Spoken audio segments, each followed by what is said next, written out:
Rube, technically, free agency hasn't even started yet. We're sitting here on Tuesday afternoon, and a lot has happened, and now CJ Gardner-Johnson gets traded.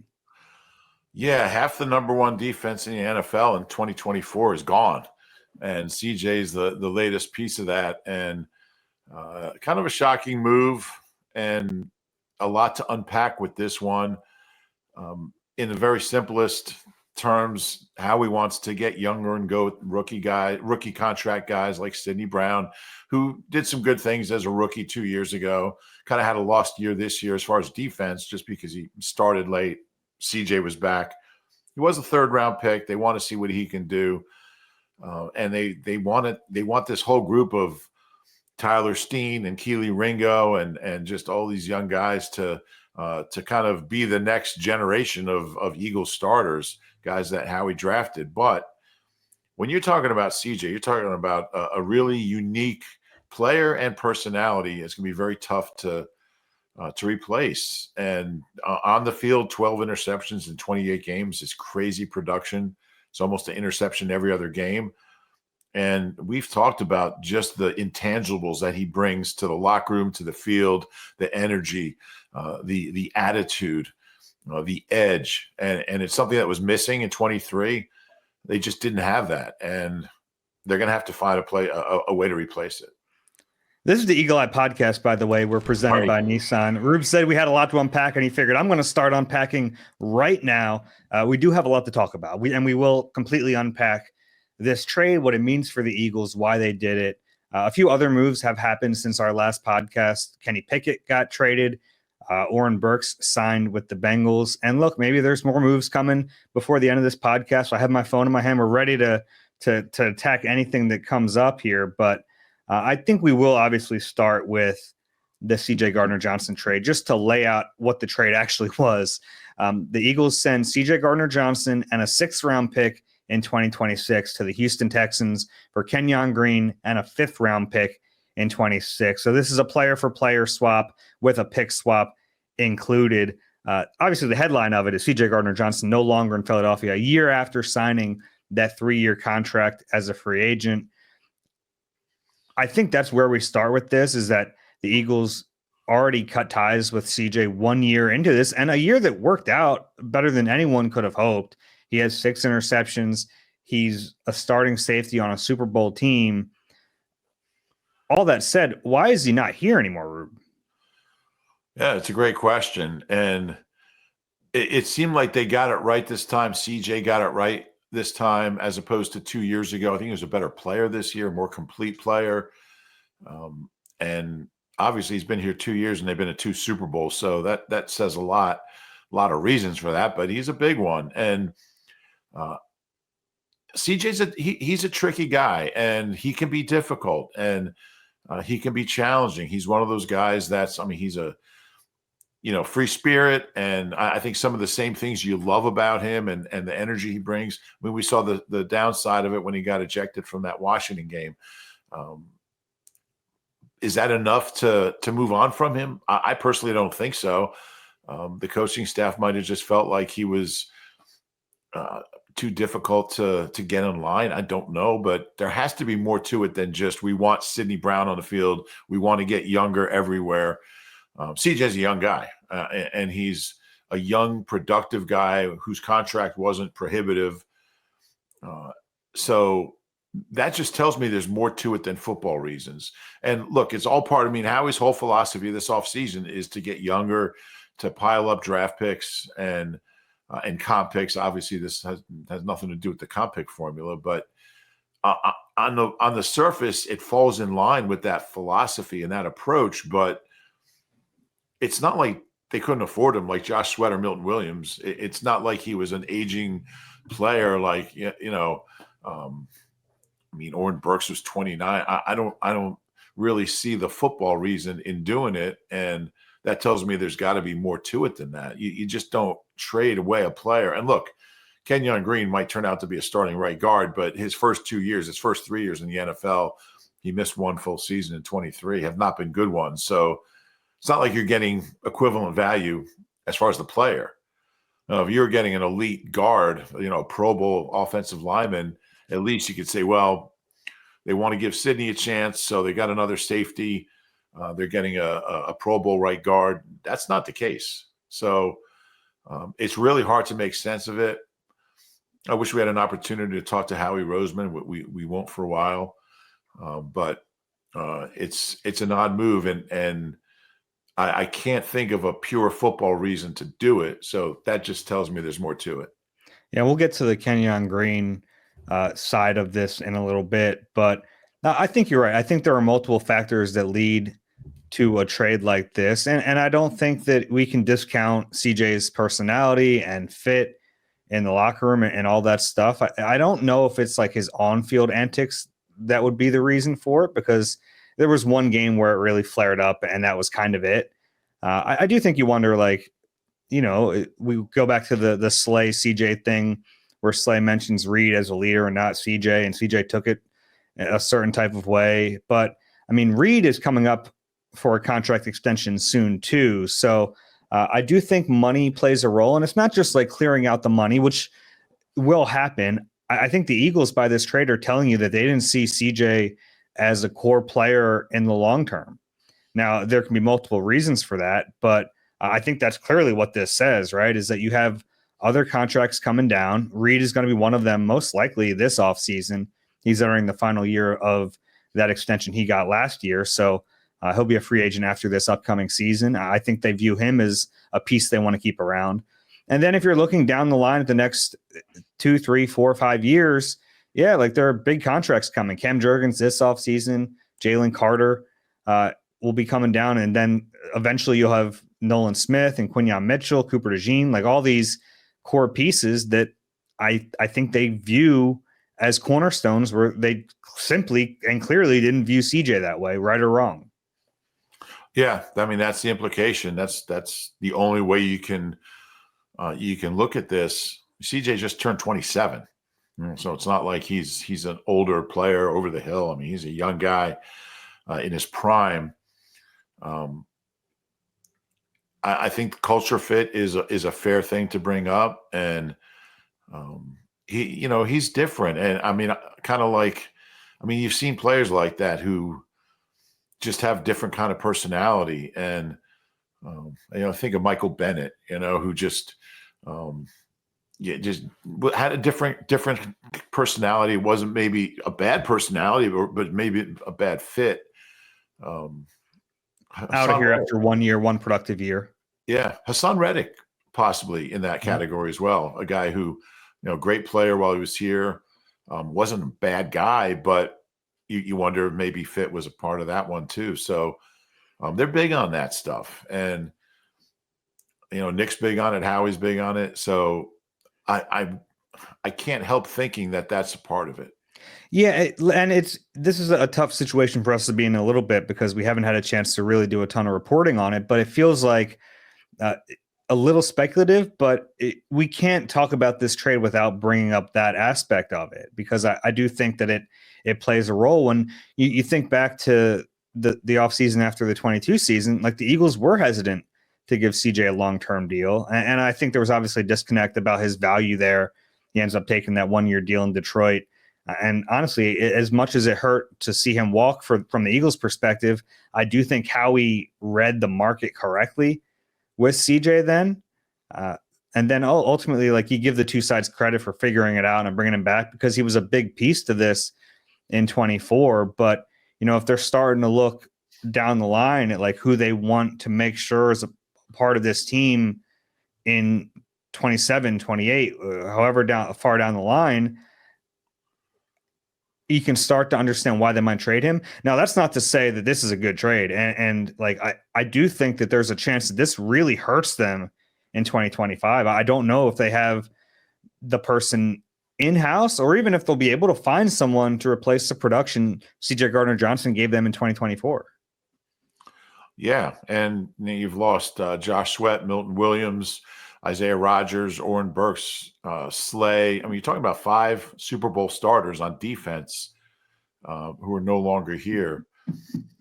That's a lot. So maybe a couple of young guys will pan out. To think that they all will is, I don't know how realistic that is.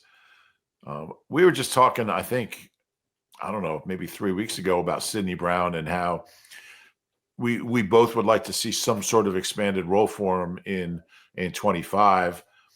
He'll get the first crack at it, I would think, unless they draft a safety real high. But which is possible.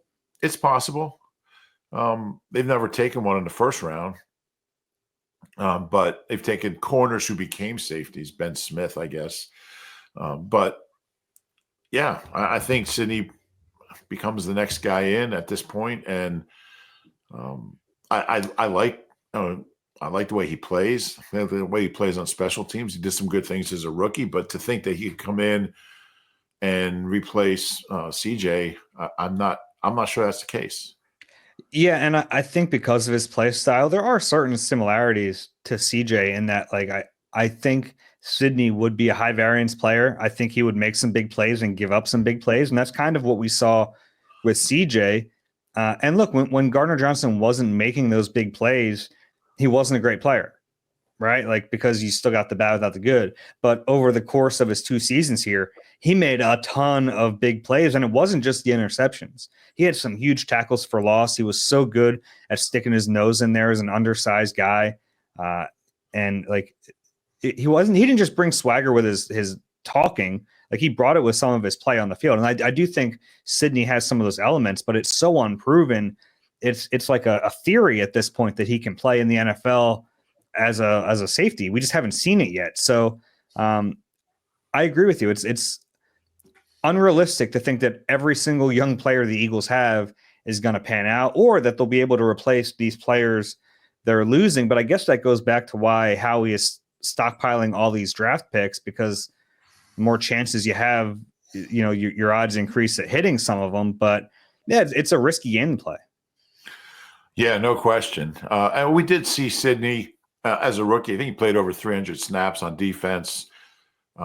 Obviously, he got hurt, and season started out slowly this year. He didn't play for a while, but I think he is, what we've seen from Sidney is a guy who'll make a big hit. He's not afraid to stick his nose in there, but he's just always going 100 miles an hour, and if he takes the wrong angle on a tackle, he'll just whiff.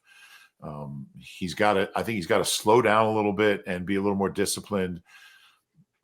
Maybe in his 3rd year, that's something he can learn, but I haven't seen. Yeah, I mean, we've seen big plays, and we've seen a lot of, misses, swings and misses. So, yeah, it is a risk. And now you're also talking about you've lost 2 starters from the number 1 pass defense in the league. Not to mention the other defensive starters you've lost, and you just wonder about the cumulative effect on the secondary, on the defense.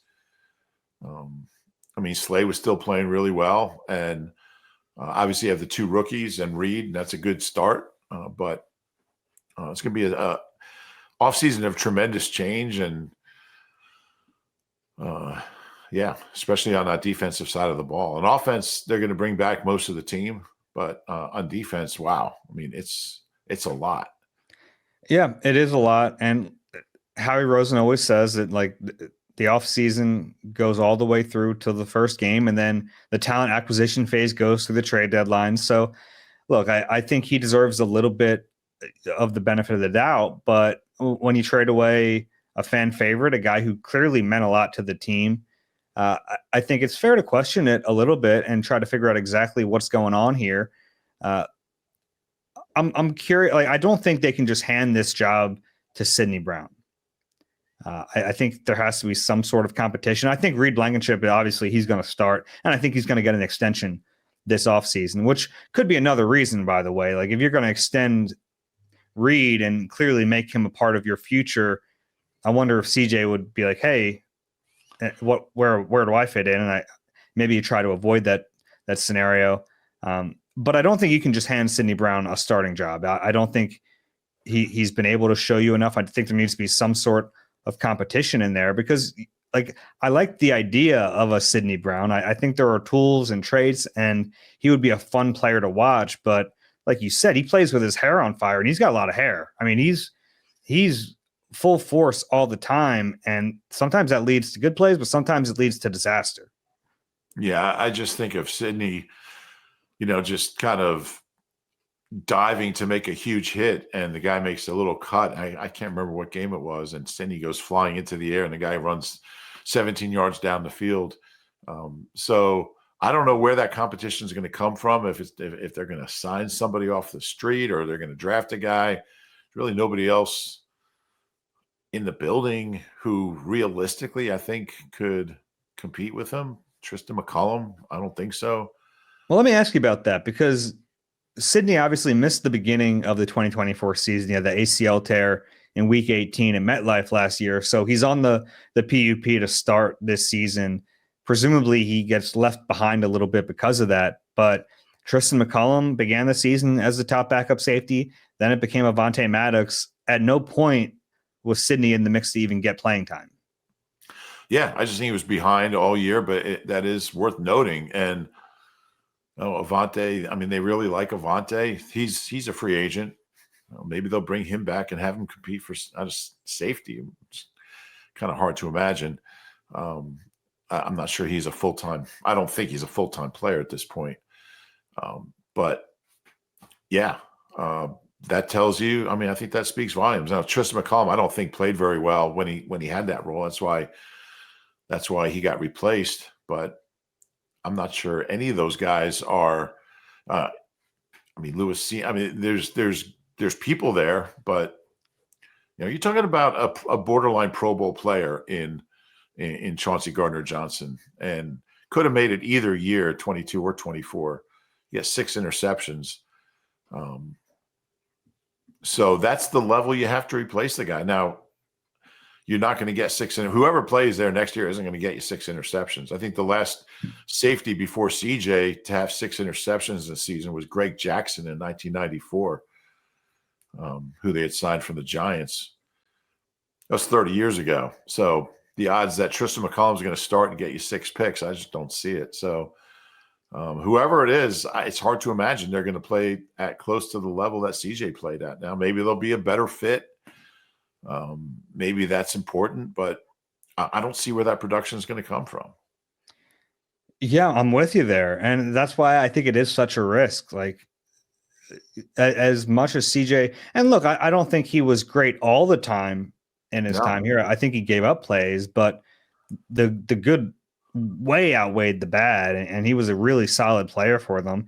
I wonder how much Vic Fangio's evaluation of the player and the position come into play here. Obviously, Howie Roseman, the front office, make the move, but I'm sure there's input from Fangio. You don't just trade away a starter without getting input from the DC, and I don't really know where he was on Gardner-Johnson. Now, he was also here when they brought him back, so that it's not like he was unfamiliar with him. So I think there are a lot of layers to this, but ultimately I look at it as just a huge risk for a team that should be competitive in 24, like has a chance to be a playoff team and make another deep run. But I think it's fair to question it right now. It's not like we're saying it's this offseason's a disaster because the offseason has just begun, but this is a curious move. It is. And, maybe we'll learn more in the coming weeks. I'm not sure when Howie will talk. Does Howie talk at the owners' meetings? He does. So that's coming up fairly soon. That'll be our next chance to ask him about this. But I feel the end of March in Palm Beach. Dave's already packed and ready to go. But I don't know. It feels a little Palm Beachy out here today. It's nice. It is beautiful out. I just feel like there's more than meets the eye right now, and I think in time we'll learn more about why they did this. But to me, it just doesn't add up based on what we know. Yeah. And like, it is so early in the process. It's a good day. If you're stressing, if you're freaking out, go outside, look up at the sun, get some sunshine in your life. Remember, the Eagles won a Super Bowl a month ago. And that doesn't mean you don't have the right to be frustrated or upset by this move. I think that's certainly reasonable and fair, but let's see what happens here, because there's a long time before they play a football game. Yeah. Howie will tell you, do we play Sunday? No, you don't play Sunday. Oh, okay. I'm just checking. So yeah, that's an annoying bit, but he is right. Like, it's there's a long time, and we've seen them add players late in the process. Heck, CJ was a late add to the process in 2022. So in a way, it's kind of funny. You look at his career and you go, well, the Eagles did this before. They found a player who could play late in the process. But as we sit here on March 11th, I get it. And like the Eagles know, like they knew this wasn't going to be a popular move. It was very funny. Their social media team sent out like a long highlight video of AJ Brown's highlights from this year almost immediately after they traded it. So it's like, we all know the situation right now. It's not, they're not winning any awards in public right now, but there's a long time to go here. Yeah. I'm really curious to see what happens next at that position. I'm trying to think of the name of the guy that was on and off the practice squad, the veteran guy who was rehabbing. I can't think of his name. Caden Stearns. Yeah, Caden Stearns. Maybe he's the next guy in. I knew you'd remember that. Is that what you were looking up there, Caden Stearns? Jeez Louise. Let's talk about the flip side of the trade. The Eagles get Kenyon Green from the Texans, first-round pick, 15th overall out of Texas A&M back in the 22 draft. He enters the final year of his rookie contract in 2025. The Eagles could exercise that fifth-year option. I don't think they will, but he hasn't been very good. Like, to put it bluntly, he played a lot as a rookie. He missed his entire second season, played a decent amount last year, and every time he's played, he just hasn't been very good. But he was a first-round pick. He's a big, strong, powerful guy, and Jeff Stoutland clearly likes him, or he wouldn't be here. Exactly. Missed the entire 23 season with a shoulder injury, got hurt in the last preseason game, and then missed 5 games last year. He's been the lowest rated guard. And again, you always take Pro Football Focus grades with a grain of salt, but his grades the 2 years he's played have been under 40. He's been the lowest rated guard 2 years. He was actually drafted with a pick the Texans got from the Eagles when the Eagles they traded 15 for 13, moved up 2 spots and drafted Jordan Davis out of Georgia. Then 2 spots later, the Texans took Kenyon Green. If Jeff Stoutland can get this guy playing at a high level, he really is a miracle worker. I guess it's competition for Tyler Steen, assuming Becton's not back. There's no, it's depth at the interior line. I just don't see this guy really helping this team. Yeah, I think the Eagles might be leaning on their pre-draft evaluation of Kenyon Green, and they liked him. They brought him in for a visit, and he's the type of offensive guard the Eagles tend to like, a big body road grader, the type of guard that Lane Johnson likes to play next to, who he's used to playing next to, whether it's Mekhi Becton or Brandon Brooks. Even Sam Alou, to a certain extent, was a little bit bigger than like a Cam Jurgens or a Tyler Steen. So like the body type perspective, okay, like you can kind of see it, but it's going to take a lot of work because he just hasn't been good in the league. Maybe his confidence is shot a little bit. I think that certainly happens to young players. And Jeff Stoutland has a good track record. Mekhi Becton, one of the biggest reasons you say, okay, maybe if there's talent in this guy, Stoutland can bring it out, but he's also not batting 1,000. Like the Chance Warmack or Andre Dillard, like he's had other talented guys who haven't panned out too. So to think that Kenyon Green's going to come here and just be the right guard and everything's going to be fine and dandy, I don't think that's completely realistic either. It's possible, but probably not realistic. Yeah, and this guy was obviously, if you're the 15th pick in the draft, you're an elite college player, and he was a consensus All-America his last 2 years at A&M, 1 year at guard and 1 year at tackle. So he's played across the O-line. He's probably a guard in the league. He hasn't played tackle. He's actually only played left guard too, which is another layer to this. The Eagles are pretty good at left guard. They have Landon Dickerson there, and he's not moving. You don't think they'll move him to right guard? Honestly, they could, but I don't think they will. Yeah. It's just another thing that makes the trade weird and hard to navigate from the outside. Yeah, like I said in the open, if they had gotten an elite player, it would make more sense to me. All right, they don't think Becton's coming back. They're not that high on Steen. This is the guy, but he's just never played well since he came into the NFL. And he's had some injuries, but maybe they think they can.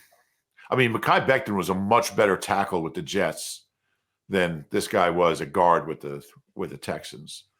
That's true.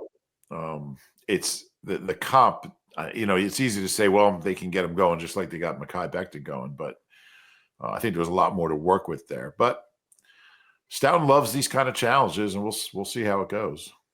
Yeah, and that's the reason I don't think Kenyon Green was like, he's not the big part of this trade. I think the big part of this trade is the Eagles dumping CJ Gardner-Johnson to presumably to free up space long term, and because they didn't think he was a fit long term. That's the bigger part of this trade than the return. You don't think Howie called D'Amico and said, "Hey, we really want Kenyon Green. What's it going to take?" Yeah, and I don't think it would have taken CJ Gardner-Johnson. And look, I understand that. I think sometimes we simplify a little too much. That CJ played 2 seasons with the Eagles. The Eagles went to the Super Bowl twice. Like, he was a big part of that, no question. But there were other factors that led to the downfall in 23, aside from not having CJ Gardner-Johnson. He was a big part of it. Don't get me wrong. Like, they missed him. They missed him on the field. They missed the energy he brought. They missed the swagger he brought. But they also had Sean Desai and Matt Patricia running that defense. They were not very good coaching wise, and they had other players who just frankly weren't as good. I think the defense right now is in a better position to handle the loss of Gardner-Johnson than it was coming off the 22 season. And that doesn't mean the trade is right or wrong, but I think that's a fact. Coach Matty taking strays again. I don't know how I feel about that, but yeah, you're right. You're totally right. And I think, Howie's track record on draft day the last 4 years has been very, very good.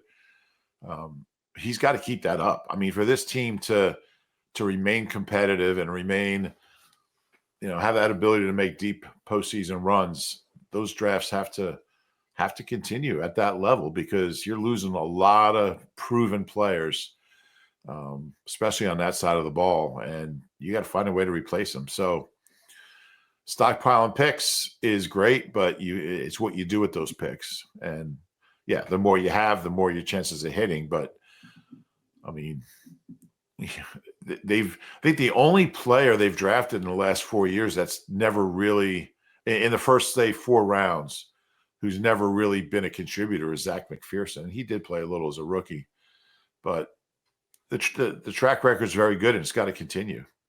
Yeah, it does put a lot of pressure on the Eagles to draft well early. And you're right, that they have nailed it. You go back to, I guess, the Nick years, if you want to start there. Yeah.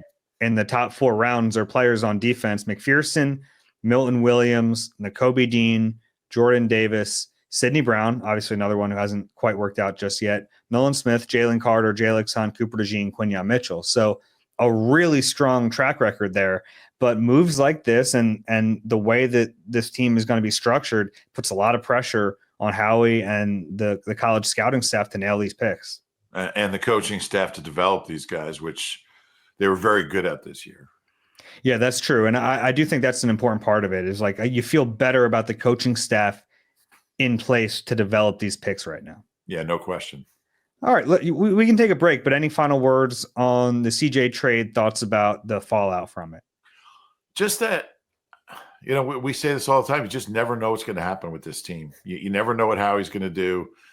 There's always a method to his madness, but man, there's always a surprise. There's always something that, nobody ever said, hey, what if they go trade for A.J. Brown? Or, there's just so many, you never know what he's going to have up his sleeve. It keeps you on your toes, keeps things interesting. It does. My last words on CJ. I enjoyed covering that guy. 2 years being around him. There's something fun about being around a person when you never know what's going to happen. And like, you just never knew. And I think part of that is like just his personality. I think part of it might be the reason he's not here anymore, but there's something fun about that. from my perspective, at least, because I get to kind of swoop in and out of the locker room. I'm only there for 45 minutes a day, but I enjoyed covering that guy. It was always fun. I had one conversation with him this year that wasn't like part of an interview. I was walking by his locker and he just said, "Hey, what kind of dog do you have?" He didn't ask me if I have a dog. He knew. He just, "What kind of dog do you have?" So that was my interaction with CJ this year. Yeah, certainly an interesting guy, but he leaves as a champion. He sent out a nice little goodbye message to Eagles fans. And I think by the end of his time here, he became a huge fan favorite. I think so as well. I'm sure he'll be back in 2 years. He'll go to another Super Bowl. Maybe that's right. All right, let's take a break. We have a lot of other stuff to talk about on the other side. You deserve a car that thrills you, a car that puts goosebumps on your goosebumps. At Nissan, we've got everything from turbocharged SUVs to 100% electric vehicles that'll make your heart beat faster. Experience the thrill for yourself and shop your local Nissan store and nissanusa.com today. Rube, the Eagles also pulled off another trade since our last podcast. They sent Kenny Pickett to the Browns. So this was the trade. It was Kenny Pickett to the Browns for a 2025 fifth-round pick and quarterback Dorian Thompson-Robinson. Yeah, and I felt like it was pretty likely they were going to move on from Kenny Pickett. I just thought there was more value in Kenny Pickett and what you could get back, and I thought it might be a 4, ended up being a 5. I thought there's more value in that than having him as a 3. I thought if you demote him behind Tanner, it could create kind of an inequity in the locker room. And he didn't play bad when he played. He was okay, but Tanner's better, and you avoid that problem. Your third quarterback's probably not going to play anyway.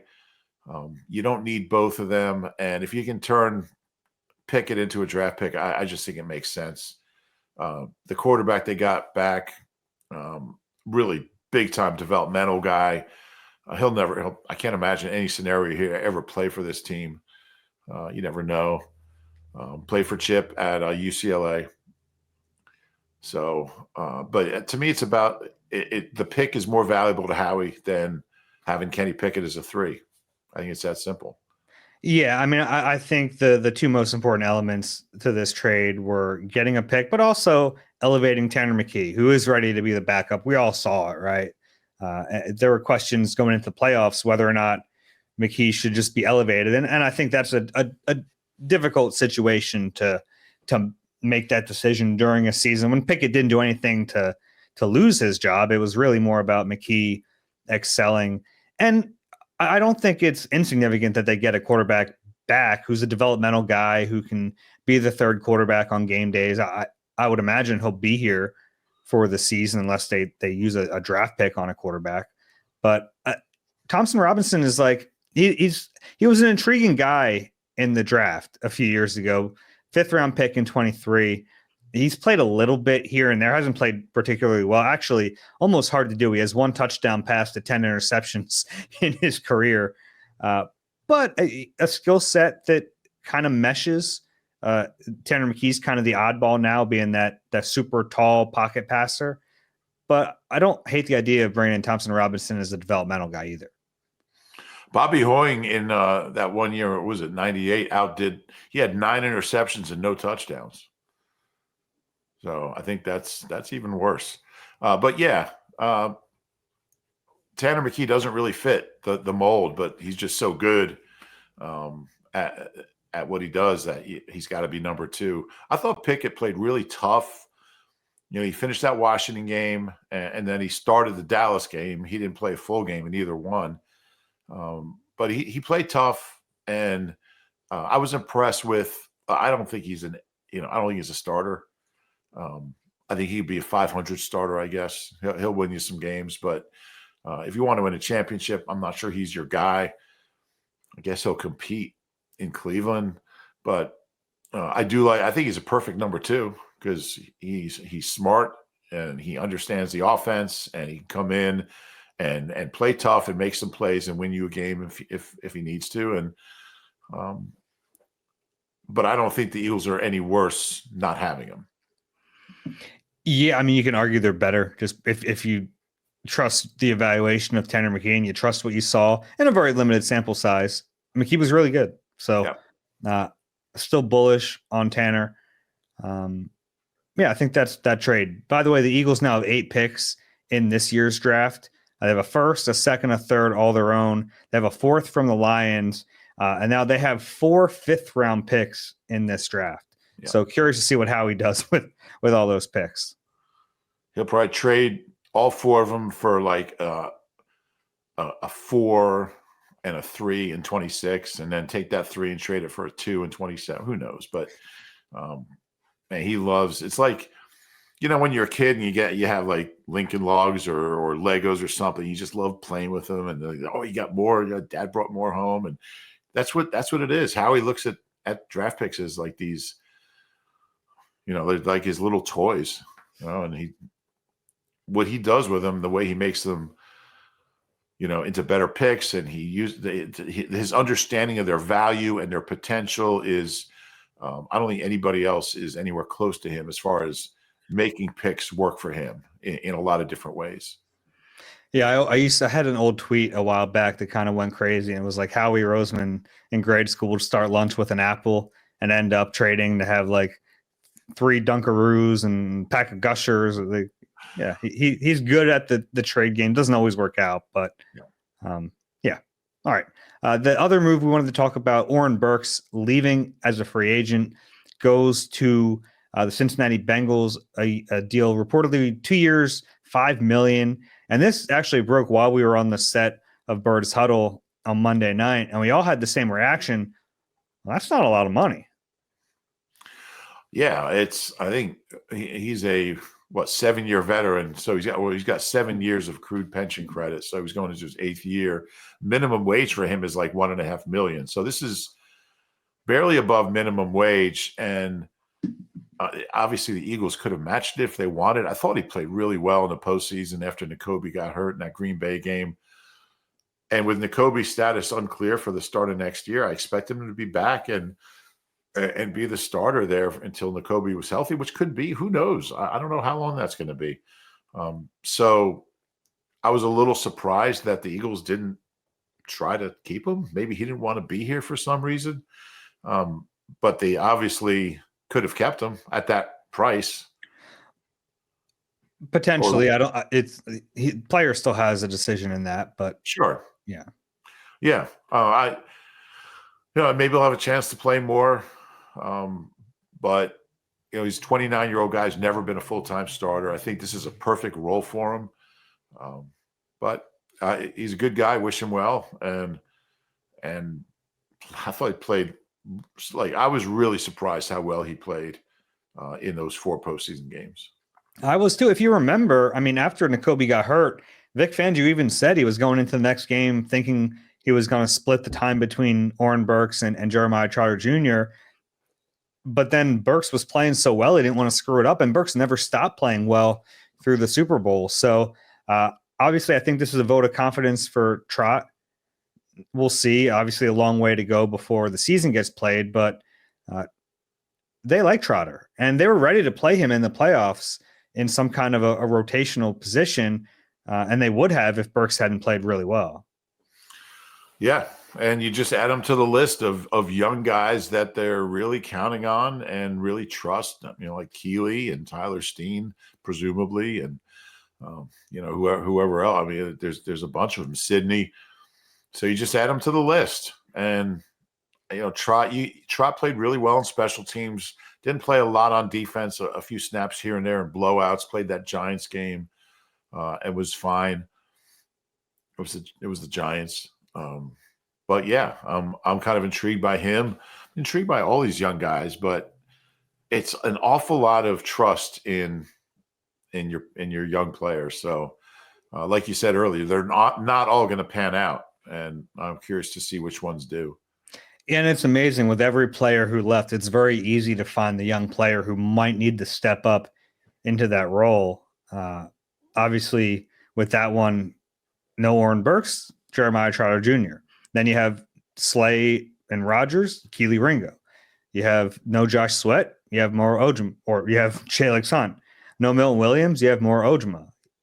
No Kenny Pickett, you have Tanner McKee. Like maybe no Mekhi Becton, you have Tyler Steen. It's like every single place. And that's good. It's a good thing to have. You like young players playing. The likelihood they all play up to the level of the veteran that's leaving, maybe not great. Isaiah Rodgers is no real. I mean, I guess Eli Ricks, you're talking about the next corner. There's no obvious guy there, but he wasn't a starter either. So that's kind of different. Yeah, I kind of lumped Slay and Rodgers together as one starter because they kind of were. That's fair. Yeah, I mean, Howie's trust in these guys must be, and I'm sure Vic has a big say in that, must be really, really high. It's amazing how far they've come in just a few years in terms of playing younger players. It was something that they just kind of refused to do for a while in situations where you really thought it made sense. And now they've swung it so far that you're going, oh, there's a lot of young players who are unproven here.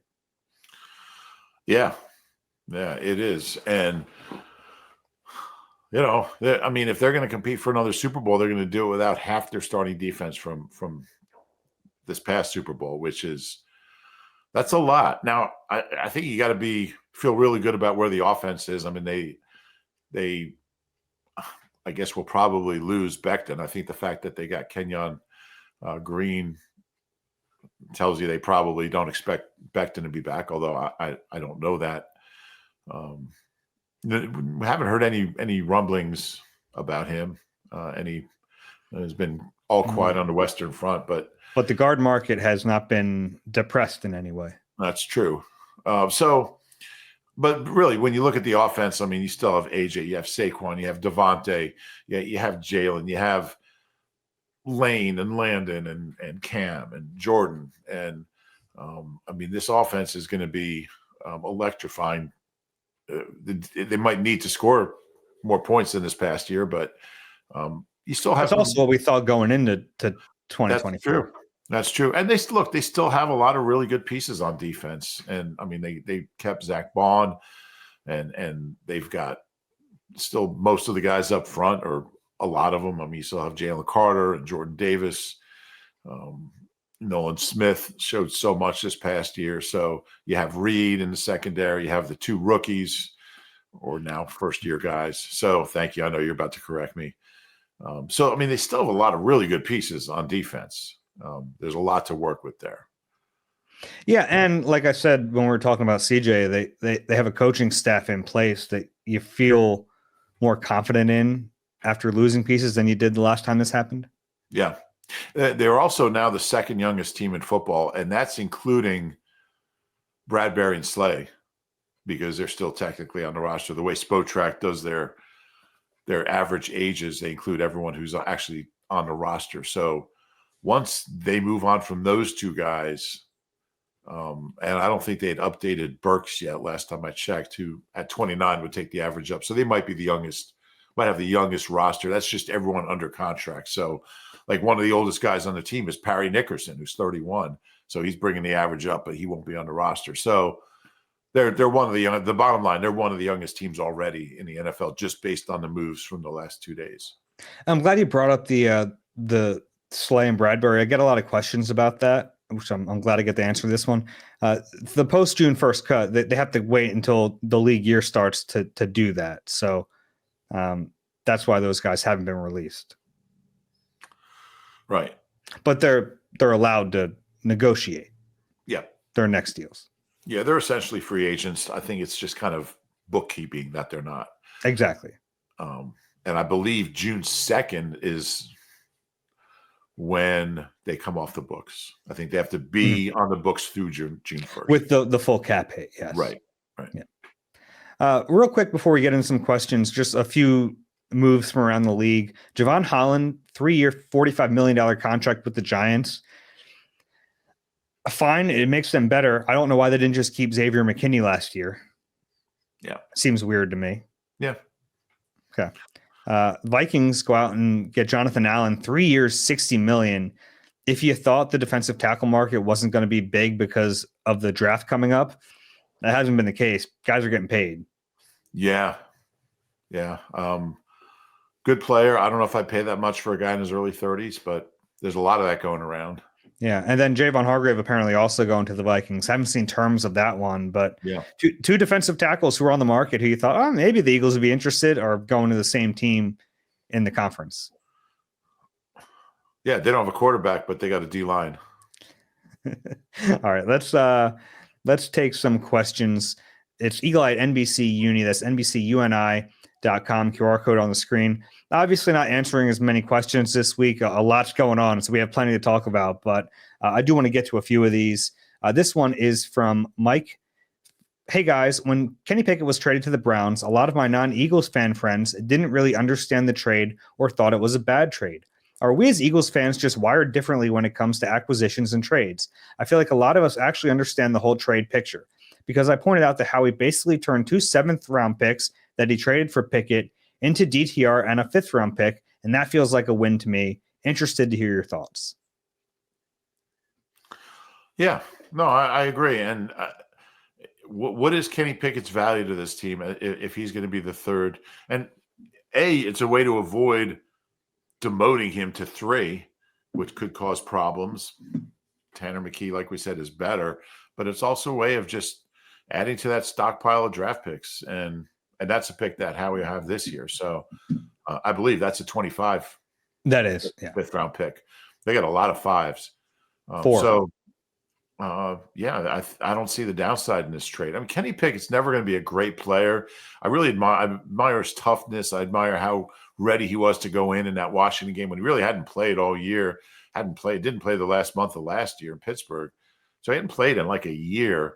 And remember how bad he was early in training camp? He's a guy that just kind of looked lost early on, and he just worked through it. And by the time he played against Washington, he was fine and played really well against Dallas before he got hurt and left the game, and Tanner came in. So I don't see the downside.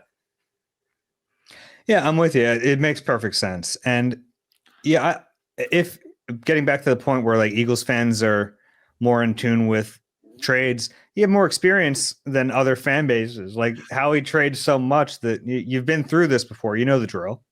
And I think Eagles fans, and I'm trying not to pander here, but I do think that because of the way Howie's been GM for, other than the 1 year and 15, he's been GM since 2010. And I think Eagles fans have a real good sense of why he does the things he does, how he uses the salary cap, just how he manipulates things, how he structures contracts, voidable years, and dead money. I mean, I think you have to understand that stuff to be an Eagles fan, pretty much. And I think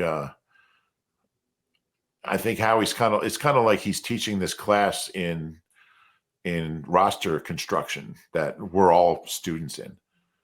Yeah, kind of. And it doesn't mean he always hits. And certainly today's a day to mention that because fans are upset about the Gardner-Johnson trade. Yeah. All right. Next question is from Kara. I love the podcast, especially Rube's music recommendations. Can you please explain how the compensatory picks work and why the Eagles wouldn't be getting compensatory picks for the upcoming 2025 draft, but instead the 2026 draft for losing Rodgers, Williams, Sweat, and most likely Becton in free agency? Thanks so much. Yeah, I mean, basically because the timing wouldn't work because any player signs or goes away before the draft counts. So you couldn't you could sign a player on April. What days the draft? 24th, 25th, 26th. Yeah. So you sign a player the day before and he counts, and then all of a sudden the draft order changes. You can't have that. So that's why it just pushes to the following calendar year. Yeah. And the compensatory pick formula runs through the draft. Say it runs through until the Monday after the draft, I think, is when it stops. But it's always been that way. It's for next year's draft. Otherwise you wouldn't know who you were picking. Yeah. You would have to, if you were to do it that way, you would have to make the cutoff 2 weeks after free agency started. And then teams would wait. It would be a weird, you know what I mean? Teams would then wait until that date. So it kind of really change the whole way the offseason operates. Yeah. But it's a fun thing. And we should also mention the comp picks are capped. Like there's a limited number of them. So right now it looks like they're going to get one for Isaiah Rodgers. No guarantee they get one. Yeah. Depending on what other deals happen in the league. Yeah, that's true. And Oren Burks won't affect their compensatory pick take. He didn't play enough, didn't make enough, so he's not part of that equation. Exactly. Over the Cap, by the way, does a fantastic job projecting those picks. Every once in a while, they're a little off, but they're really close. Yeah, and I think the exact formula is proprietary. I don't think the NFL has ever released it. Some of the salary cap sites have come very close to figuring it out. Spotrac and Over the Cap are the two main ones.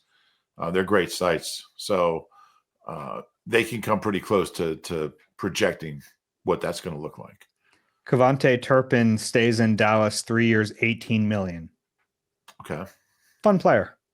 Yeah, dangerous back there as a return man. He is. Curious as if they start using him on offense more. I think they started to a little bit. A little bit. I think they just realized that they're kind of lacking playmakers. Just try to get him the ball. Yeah. That could continue. Next question is from James. This question is actually somewhat time sensitive and maybe moot before you get a chance to read it. It isn't yet. Given the Eagles cap crunch this season, I was very much expecting Howie to have engaged in some restructuring in order to open up a little more cap space, but that didn't happen at all. Should we be concerned about this? A list of positions where we're currently not as strong as we were last season is growing, and we seem to have precious little with which to lure quality players. This is an interesting offseason in terms of the restructures because there aren't a lot of easy answers there that would free up cap space. Yeah, and remember, they don't play Sunday. So, but yeah, I'm not sure there is anybody at this point that he could restructure to carve out cap space. I haven't looked at it that closely. But if there is, I'm sure he'll do it. But I think he's just kind of come to terms with the fact that we just don't have the cap. So, I mean, if it was possible to create it, he would have. Yeah, I mean, the one area they can, and it's not just a restructure, it would be an extension, is the Cam Jurgens. Because basically when we talk about restructuring to alleviate cap space, the way you do that is you turn base salary into bonus money, which then prorates over the length of a contract. And in the Eagles case, over the length of the contract and void years, to give a little trick there.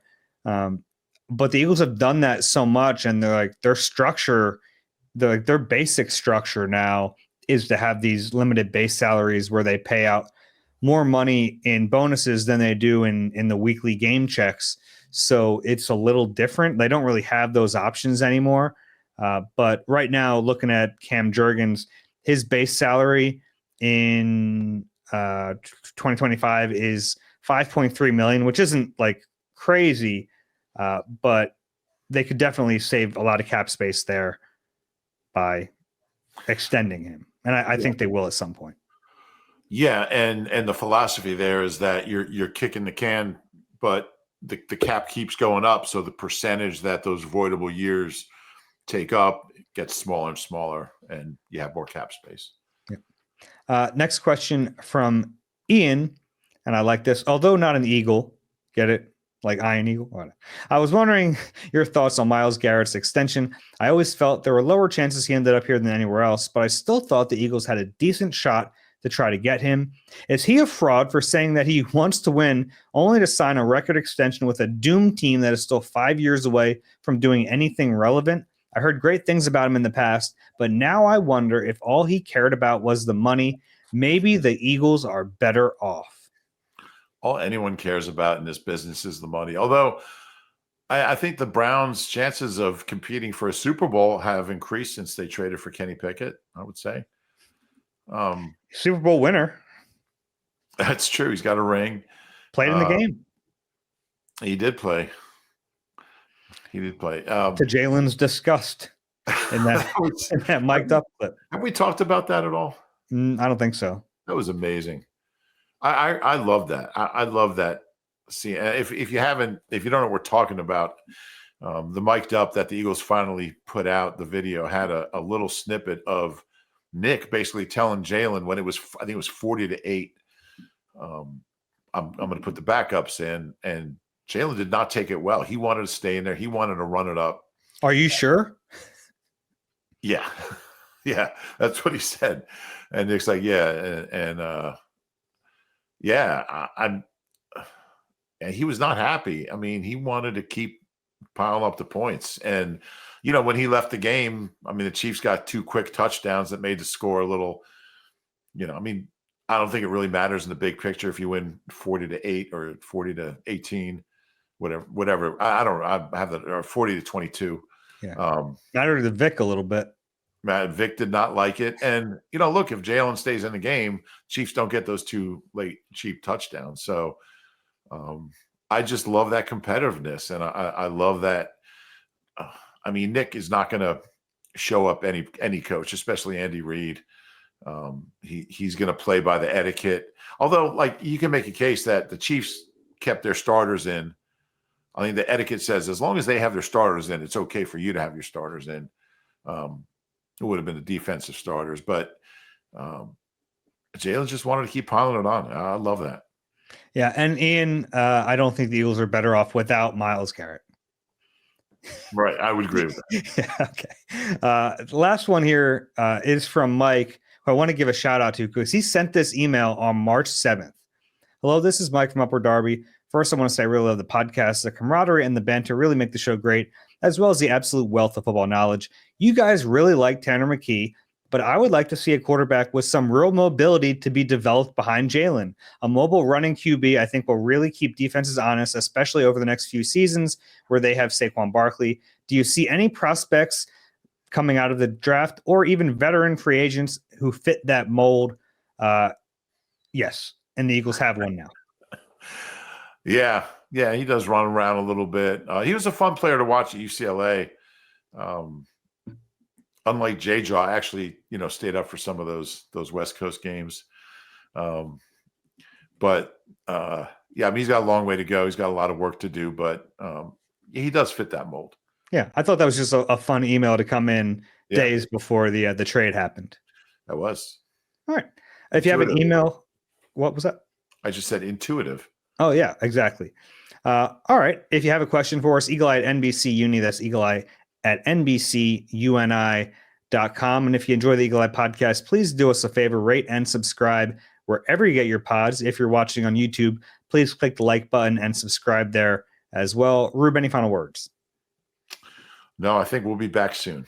Yeah, I think that's probably true. It's been a busy offseason already. For Reuben Frank, I'm Dave Zangaro. This has been Eagle Eye, presented by Nissan. We'll talk to you soon.